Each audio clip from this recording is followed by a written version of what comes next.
Hi Pisces, welcome to your October astrology. Thanks for joining me. October begins with we're in the Mercury retrograde cycle, and it's going retrograde in Libra. Libra is a sign to your Pisces that represents adjusting. Therefore, it's saying that you're going through some adjustments, or that you may look around and say, geez, I guess I need to make some adjustments in my life in order for me to do whatever it is you want to do. Whether it's with your time, your schedule, your money. Some of it is around your money. And it's also saying that you could be rethinking your bills, your money, the money you owe other people, and what you can adjust to be able to have some more freedom, which is, by the way, it's a big theme in the new moon, when we get to the new moon on the 12th. So we start with the Mercury retrograde. On the 8th we have Venus going into Virgo on the 8th of October. Now Venus, she's been retrograde, remember she spent the summer retrograde in Leo. Again, another sign, Leo Pisces, that is an adjustment energy. And again, so you have this thinking again, or this push again about, okay, what can I adjust to, or would be good for me to make some adjustments. Doesn't mean you topsy-turvy your world. It can be little things that you can make some changes in, your daily schedule, your health routine, your financial stuff. Again, not necessarily that your world turns upside down necessarily, to that you have to quit your job or this or that, but what can you adjust to in your life? And you will figure out whatever's not working for you, wherever you're not happy. That can be, it's like, okay, what can I make some adjustments to so I feel better about this situation or that situation or this circumstance. Now, with Venus going into Virgo, it's opposite your sign. That's a good energy. And we have Jupiter there, and we have Mars there. Now, Mars opposite your sign can be a bit on the antagonistic side, like people might irritate you. Not the whole month, but on and off.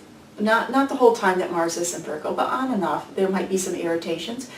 But it's to motivate you. If somebody is bothering you, or somebody says something or doesn't agree with something that is important for you, it also is an opportunity to be able to stand up for yourself and say, no, wait a minute, that's not going to work for me. So, and it's also motivation energy. Mars is a motivation vibration. Now, we have Mercury going direct on the 9th, and this Mercury direct is connected to what's called the north node of the moon, and that's thinking about where we want to be, not just today, not just next week or next month, but it can be next year, next summer, 5 years. Where am I going? What direction am I going in? So there's some thinking and some planning about that, and for you personally, that energy is there for everybody. But because you're with that Libra's an adjustment, it is about, for you and faced Pisces, it's about thinking about what adjustments do I want to make.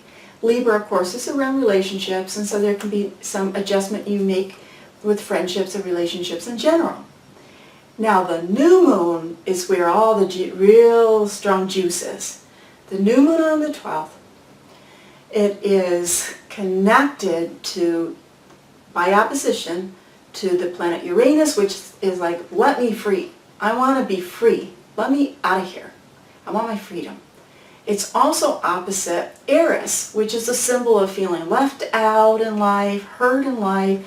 Why wasn't I included? Feeling excluded in some way. And there's all kinds of ways we as human beings can feel excluded. Way back from our grade school time of not being in the right, the clique of so-and-so, down to not getting a job because somebody else got it, or not having the right connections, or somebody who was excluded from, if only I knew all those people that so-and-so did, then I'd be able to, that kind of stuff. So this is about being real about the feelings, not hanging on to them, but being real about them. It's like, oh yeah, I got some frustration around that, and I want to break free, the energy of breaking free. So wherever it's important for you to break free from something, this energy of the new moon can push you. This is going to be especially important for individuals who are very early Pisces, like the late in February, and then also around March 8th or March 9th. It's significant for all Pisces, but if you're born around the 20th of February or the 8th or the 9th of March, you will feel this energy a little bit stronger.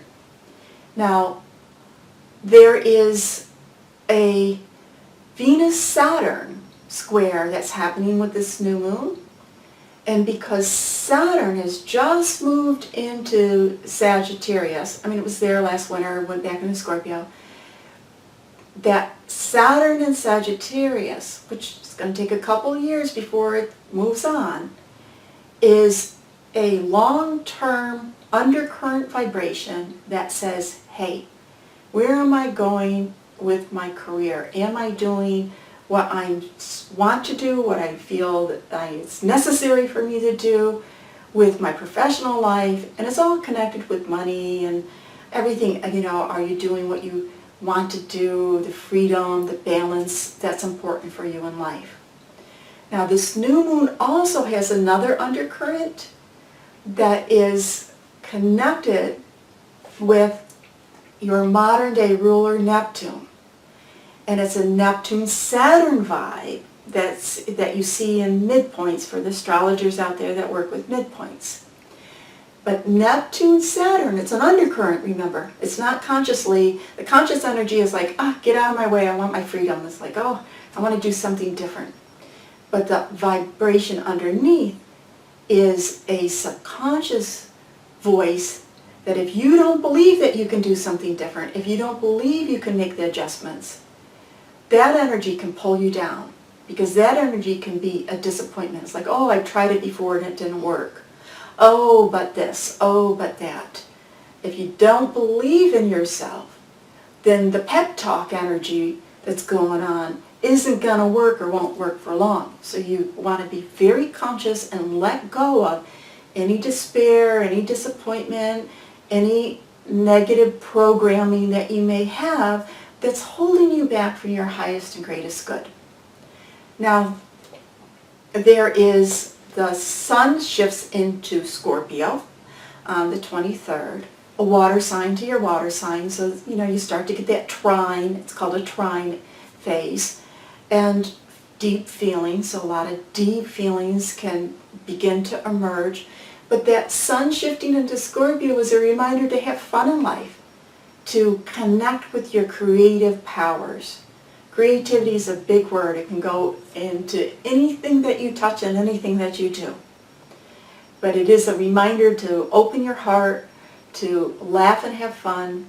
And as it's Scorpio, there could be something about letting go and trusting that it's okay for you to have fun, to have the things that you want to break free from. Now, the full moon on the 27th, between, of course, the sun in Scorpio and the moon in Taurus, very passionate, very emotional. So you can feel some deep feelings, deep emotions. But it's in an angle to your Pisces energy that is all about finding balance between opening your heart, opening to joy, having some fun in your life, getting back in touch with what is your hobby, not necessarily what you do to make money, but what your hobby is, and having a good balance of connecting with other people. Friendships.